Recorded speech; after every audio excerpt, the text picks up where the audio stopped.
राम ने माता सीता को त्याग कर गर्भावस्था में सही किया कि गलत किया? बहुत ध्यान से सुनना।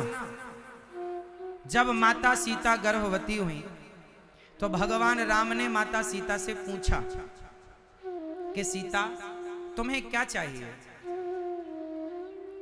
तुम क्या चाहती हो हमसे? क्योंकि जब पत्नी गर्भवती होती है तो पति पूछता है हम बड़े खुश हैं, तुम मांग लो कुछ, क्या चाहती हो? माता सीता ने कहा हे प्रभु मैं कुछ नहीं चाहती, बस ये चाहती हूं कि मेरे बच्चों का जन्म संतों के आश्रमों में हो ताकि संतों वाले संस्कार मेरे बच्चों के अंदर आए। मैं इस राजमहल में अपने बच्चों को जन्म देना नहीं चाहती। माता सीता ने कहा था कि मेरे बच्चों को मैं संतों के आश्रमों में जन्म देना चाहती हूँ ताकि संतों वाले संस्कार मेरे बच्चों को मिले। ये बात वाल्मीकि रामायण में लिखी है। माता सीता ने कहा कि मुझे जंगल जाना है, संतों के बीच में बच्चों को, संतों की कुटिया में बच्चों को जन्म देना है। ये बात कहाँ लिखी है? वाल्मीकि रामायण में। तो माता सीता की इच्छा है कि मैं जंगल जाऊं। क्यों जाऊं? क्योंकि मैं गर्भवती हूं और बच्चों को जन्म दूंगी तो संस्कार मिलेंगे। पहली बात समझ में आई। अब दूसरी बात, उसी समय संयोग देखिए कि अयोध्या जी सरयू जी के पार से एक महिला अयोध्या में किसी के घर झाड़ू पोंछा करने आती थी और वो महिला जब आज जाने लगी अपने घर तो बारिश होने लगी। केवट से कहा भैया पार लगाओ। केवट ने कहा पानी में नाव चलेगी नहीं, आप रात यहीं रुक जाओ। तो बेचारी वो केवट की पत्नी के साथ, उसकी पत्नी के साथ वो रात भर रही, सोई। सवेरा हुआ वो अपने घर गई तो उसके पति ने कह दिया कि तुम रात को कहाँ थी? उसने कहा कि मैं फलाने की कुटिया पर रात को रुक गई क्योंकि पानी बरस रहा था, नाव चल नहीं सकती। उसने कह दिया कि मैं तुम्हें स्वीकार नहीं करूंगा क्योंकि मैं कोई राम थोड़ी हूं कि सीता 12 महीनों तक रावण के यहाँ थी और रावण के यहाँ से आई तो राम जी ने स्वीकार कर लिया। अब सारी नगरी में ये बात हवा की तरह फैल गई। राम जी पर ये आरोप लग गया कि आपने सीता को रखा। अच्छा ये बात कब की है? ये बात तब की है जब राम जी ने 11,000 वर्षों का राज्य पूरा कर लिया। लंका को, रावण को मार के राम जी अयोध्या के राजा बने। राम जी कितने साल तक अयोध्या के राजा रहे? रामायण के अनुसार 11 साल, 11,000 वर्ष और भागवत जी के अनुसार 13,000 वर्ष। तो राम जी 11,000 वर्ष ज्यादा से ज्यादा आप शुद्ध मन से भगवान का कब हुई थी? 11,000 वर्षों के बाद। और ये धोबी भाई ने जब माता सीता पर लांछन लगाया, कितने समय बाद लगाया? 11,000 वर्षों के बाद। अब बताओ राम जी को माता सीता से दिक्कत होती तो 11,000 वर्ष साथ में क्यों रहते? इसका मतलब राम जी को माता सीता से दिक्कत नहीं थी। अच्छा ये धोबी का भी दोष है क्या? इसका भी दोष नहीं है। इस धोबी की पिछले जन्म की कथा मिलती है पद्म पुराण में। ये जो धोबी ने माता सीता पर आरोप लगाया, दोष बेचारे का नहीं है, इसके पिछले जन्म की कथा है। वो जरा ध्यान से सुनिए तो क्लियर हो जाएगा। पद्म पुराण में एक कथा आती है माता सीता के इस प्रसंग को लेकर। एक बार माता सीता जनकपुर में थी, अपनी सहेलियों के साथ गई बगीचे में और खेलने के लिए गई। सारी सखियां थोड़ा आगे निकल गईं। एक पेड़ की छांव में माता सीता अकेली बैठी। उस समय माता सीता छोटी सी थी। जिस पेड़ के नीचे माता सीता बैठी थी उसी पेड़ पर एक तोता और एक तोती आई और दोनों उस पेड़ पर बैठकर राम कथा कहने लग गए। राम जी के उन सीता से विवाह होगा, ये जनकपुर है, यहीं सीता से विवाह होगा, धनुष तोड़ेंगे, ये सारी बातें तोती कहने लग गई। अब सीता माँ सुन रही थी। सीता माँ को कथा अच्छी लगी कि ये तो हमारी कथा कह रही है। तोती के पास सीता माता चुपके से गई और तोती को पकड़ लिया। माता सीता ने तोती को पकड़ लिया और सोने के पिंजरे में बंद किया। सोने के पिंजरे में बंद करके ले आई। सीता माँ तोती कहने लगी, बहन मुझे छोड़ दो, मैं गर्भवती हूं, मैं अपने बच्चों को जन्म दे दूं, मैं तुम्हें जो कहोगी कथा सुनाने रोज आया करूंगी, तुम्हारी खिड़की पर बैठकर सुनाया। सीता माँ बोली, नहीं तू मेरे पास रह, तुझे सोने का पिंजरा दूंगी, जो खाएगी दूंगी, पर मेरे को रोज कथा सुना। सीता माँ ने जिद कर ली और बेचारी वो तोती जिद करती रही, मुझे छोड़ दो बहन, छोड़ दो, छोड़ दो। माता सीता ना छोड़ी। वो तोता बेचारा अपनी पत्नी को दूर से देखता रहता। तोता, उसकी पत्नी ने पिंजरे में खाना पीना बंद कर दिया और बेचारी मर गई। जब तोती मरी तो तोती के तोते ने श्राप दिया। श्राप मीन्स बद्दुआएं। पहले जिसे श्राप कहते थे वो आज कहें हम के बद्दुआएं हैं। उस तोते ने श्राप दे दिया, सीता मेरी गर्भवती पत्नी को तूने मेरे से दूर कर दिया, जाओ मैं तुम्हें श्राप देता हूं कि जब तुम गर्भवती होगी तो तुम्हें उस गर्भावस्था में तुम्हारे पति अपने से दूर कर देंगे, क्योंकि तुमने मेरी पत्नी को मेरे से दूर किया। जाओ तुम्हारे पति भी तुम्हें अपने से दूर कर देंगे, वही और निमित्त मैं बनूंगा। वही तोता इस जन्म में अयोध्या में वो धोबी के रूप में प्रकट हुआ और उसके कहने से माता सीता को आज वनवास जाना पड़ा, क्योंकि माता सीता ने उस तोती को पिंजरे में बंद किया तो श्राप था, तो श्राप था माता सीता का, वो भोगना पड़ा। कर्मों के दंड तो माता सीता को भी भोगने पड़ेंगे, तो आप और हम कैसे बचेंगे, ये कर्म दंड है साहब। ये पद्म पुराण की कथा। तो माता सीता का एक कारण ये कि उन्होंने स्वयं ने कहा कि मुझे संतों के पास जाना है। दूसरा कारण ये कि उन्होंने एक तोती को बंद कर दिया। तीसरा कारण और सुनो, अभी मैं आपसे पूछूंगा, निष्कर्ष अभी निकलेगा। अभी हम और आप नतीजे पर नहीं पहुंचे, अभी नतीजे पर पहुंचेंगे तो आप बताइएगा, इसलिए ध्यान से सुनिएगा। अब एक बात और समझिएगा, राम जी जब रावण को मारते हैं, ध्यान से सुनिएगा, राम जी जब रावण को मारते हैं तो राम जी जब रावण को मारकर जब अयोध्या की ओर आने लगे तो आपको पता है वहां पर दशरथ जी महाराज आए। ये बात लंका कांड में लिखी है, रामचरितमानस में। राम जी से मिलने दशरथ जी आए, कहा लंका में। जब रावण मरा तो दशरथ जी आए, राम जी ने प्रणाम किया, पिताजी आप? हाँ बेटा, तूने आपने अपने पिता की आज्ञा का पालन करके पूरे त्रैलोक में ऐसे पुत्र को तूने स्थापित कर दिया है कि युगों युगों तक तेरे जैसे पुत्र की जमाना कामना करेगा। राम जी ने कहा पिताजी आप आज्ञा करो तो आप चलो अयोध्या के राजा बन जाना, फिर सब जस की तस हो जाएगा, हम भगवान हैं, सब कर सकते हैं। दशरथ जी बोले ना बेटा मुझे अब नहीं जाना, लेकिन सुनो अभी मेरी उम्र बची है। अच्छा, दशरथ जी अपनी मौत से नहीं मरे थे, दशरथ जी राम जी के वियोग में मरे थे। तो दशरथ जी की अभी 2000 साल वर्ष उम्र बाकी थी, 2000 वर्ष उम्र बाकी थी अभी। तो दशरथ जी ने कहा राम जाओ, जो उम्र मेरी बची है 2000 वर्ष, जाओ वो उम्र मैं तुम्हें देता हूं। तब से ये परंपरा चालू हो गई। लोग कहते हैं ना, कोई ज्यादा खुश हो जाए तो कहता है मेरी उम्र तुम्हें लग जाए। सबसे पहले उम्र दशरथ जी ने दी थी अपने राम को। सबसे पहले उम्र किसने दी? दशरथ जी ने दी राम को, मेरी उम्र तुम्हें लग जाए। तब से एक कहावत हो गई कि मेरी उम्र तुम्हें लग जाए। तो दशरथ जी ने कितनी उम्र दी?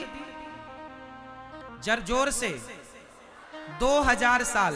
अब बताओ, जब राम जी ने माता सीता को वनवास भेजा, उस समय राम जी की उम्र पूरी हो गई, 11,000 साल पूरे हो गए। अब जो 2000 साल की उम्र है, वो पिता की उम्र भोग रहे हैं राम जी। किसकी उम्र? जोर से, किसकी उम्र? अब आप बताओ कि पिता की उम्र से यदि वो माता सीता को टच करते, पत्नी के रूप में स्वीकार करते, तो मर्यादा बिगड़ती कि नहीं? और राम मर्यादा पुरुषोत्तम हैं। पिता की उम्र लेकर वो अपनी पत्नी, पिता की उम्र से अपनी पत्नी, तो ससुर बहू का रिश्ता हो गया, हाँ या ना? और यदि स्पर्श करते तो मर्यादा। इसलिए राम जी ने माता सीता को उनके कहने पर के मुझे गर्भावस्था में संतों के यहां रहना है, उनके कहने से राम जी ने लक्ष्मण जी के हाथ से जाकर संतों की कुटिया में छुड़वा दिया। समझ में आई बात? ये पूरी सारे कारण हैं। अब बताओ, इसमें कौन जिम्मेदार है? राम जी जिम्मेदार हैं।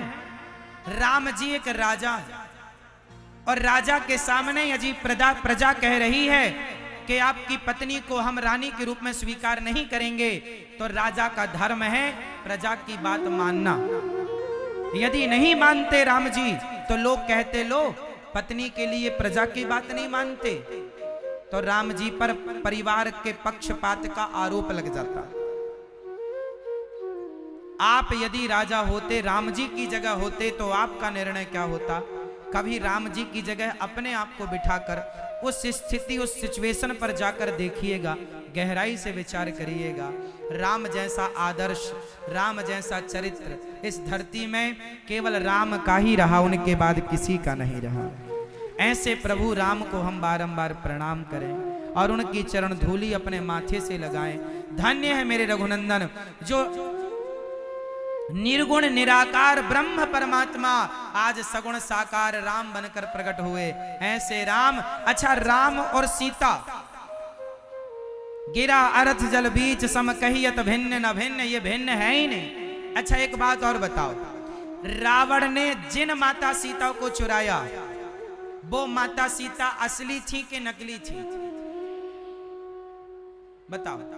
रावण ने जिन माता सीता को चुराया, वो असली थी कि नकली?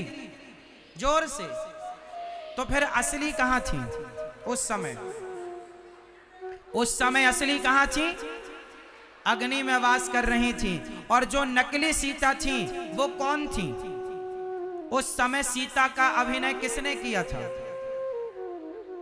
रावण ने जिनको चुराया था वो कौन सी सीता थी? जब असली सीता आपके कहने के अनुसार अग्नि में थी, तो किसी को तो चुराया ही था, तो वो कौन थी? वो कौन थी? उनकी कथा सुन लो। वो सीता थी वेदवती। एक वेदवती नाम की जो ब्रह्मा जी की कन्या थी, नाम था वेदवती। वो सरोवर में तपस्या कर रही थी। हजारों साल हो गए तपस्या करते करते। तपस्या का उद्देश्य था कि भगवान को पति के रूप में चाहती थी।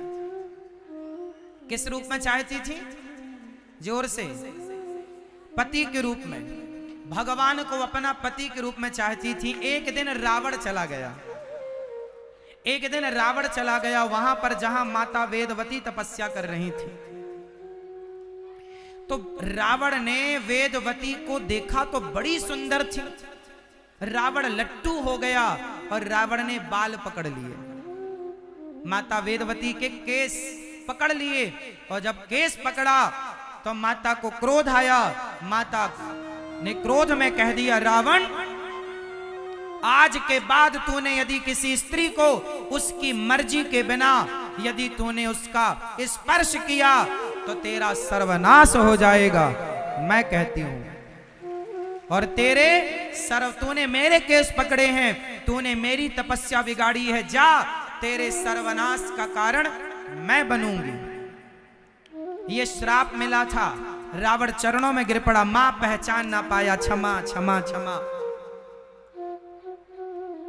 तब रावण से मां ने कहा था कि तूने जिसे चुराया, तूने जिसे हरा, उसकी मर्जी के खिलाफ यदि उसने एक बार तेरे पर कृपा दृष्टि डाल दी तो तू अमर हो जाएगा। इसलिए रावण को जब सीता मां को रावण ने चुराया तो रावण क्या कहता था, एक बार बिलो के मम ओरा, एक बार मेरी तरफ देख लो। क्यों? क्योंकि एक बार कृपा दृष्टि से जानकी जी देख लेती तो ये अमर हो जाता। इसलिए माता सीता ने रावण को एक बार देखा भी नहीं, कहता था एक बार बिलो के मम ओरा, एक बार तो देख लो। अब यहां तक समझ लो, आगे चलो। वही वेदवती जब राम जी की आगे की लीला हुई तो राम जी ने माता सीता को अग्नि में वास कराया। ये बात रामचरितमानस में लिखी है। अग्नि में वास कराया और वेदवती सीता को, वेदवती माता को सीता बनाकर राम जी ने बिठाया। तो वो सीता नकली थी, वेदवती क्या बनी? सीता। इसलिए नकली सीता नकली मृग में मोहित हो गई। ये सोने का मृग, पहली बार सोना इतना देखा तो मोहित हो गई। ये सोने का मृग चाहिए, रावण चुरा कर ले गया। रावण जिन्हें चुराया वो वेदवती थी। चलो यहां तक हुआ, अब आगे चले। जब रावण मरा और लोग कहते हैं कि राम जी ने सीता मां की अग्नि परीक्षा ली, वो अग्नि परीक्षा नहीं थी, असली सीता जी की वापसी थी। अग्नि में थी तो असली की वापसी थी। और माता सीता असली आ गई और वेदवती ने हाथ जोड़कर कहा। अब वेदवती का क्या हुआ वो भी सुनिएगा। माता वेदवती ने हाथ जोड़कर कहा, प्रभु मैं आपकी पत्नी का मैंने अभिनय तो किया पर मैं आपकी पत्नी हो ना पाई। आप मुझे बताओ पत्नी के रूप में कब स्वीकार करोगे? माता वेदवती ने कहा कि प्रभु आप मुझे अपनी पत्नी के रूप में कब स्वीकार करोगे? राम जी ने कहा मैं कलयुग में प्रकट होऊंगा और कलयुग में तुम्हारे साथ विवाह करूंगा। अब बताओ राम जी कलयुग में कहां प्रकट भये और वो वेदवती कलयुग में प्रकट भई और भगवान का विवाह हुआ। बताओ ये बात जानते हैं आप लोग? सुनो, कलयुग में आप में से कितने लोग तिरुपति बालाजी का नाम सुने हैं? वेंकटेश भगवान तिरुपति बालाजी। तिरुपति बालाजी वो जो दक्षिण भारत में बालाजी भगवान जिनके भुजाओं में शंख और चक्र हैं, तिरुपति बालाजी सुना है आपने? तिरुपति बालाजी, एक बालाजी तो हनुमान जी होते हैं, बालाजी मतलब हनुमान जी भी होते हैं। तिरुपति बालाजी अलग है, तिरुमला पर्वत में विराजे हैं। किस पर्वत पर हैं? तिरुमला पर्वत पर तिरुपति बालाजी हैं। तिरुपति बालाजी का जन्म कलयुग में हुआ। ये उस जमाने की घटना है जब भृगु जी ने भगवान के चरणों, भगवान की छाती पर पाद प्रहार किया। मैया सुन रही हो मेरी मां या सो रही हो? सुन रही हो या सो रही हो मेरी मां? अच्छा ध्यान से सुनना। फिर जब एक बार भगवान की छाती पर लात किसने मारा था? मैया बताएंगे। भगवान की छाती पर लात किसने मारा था? आप बताओ। नहीं, इसलिए कहते पंचायत ना किया करो।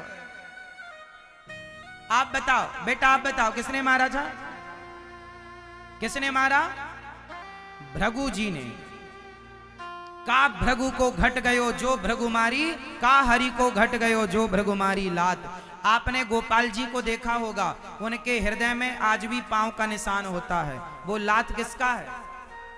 अच्छा, रावण ने भी लात मारा विभीषण को और भृगु जी ने लात मारा भगवान को। भगवान कहते हैं मुझे लात मारोगे मैं माफ कर दूंगा, पर मेरे भक्त को लात मारोगे सर्वनाश कर दूंगा। खुद लात खा लेते हैं और विभक्त को लात पड़े तो नाश कर देते हैं। इतना प्रेम करते हैं भगवान अपने भक्तों से। भैया हो गई सेल्फी? ओ सेल्फी वाले लाला सुन लो, लाला सुनो। जब भगवान को लात मारा भृगु जी ने, तो भृगु जी महाराज के लात से ना माता लक्ष्मी नाराज हो गई। आप लातें खा लेते हो, हम आपके छाती पर विराजती हैं हृदय में, ये लात हमें मारा है। नाराज होके लक्ष्मी जी चली गई। तब लक्ष्मी जी को मनाने के लिए भगवान ने अवतार लिया श्रीनिवास। क्या अवतार लिया?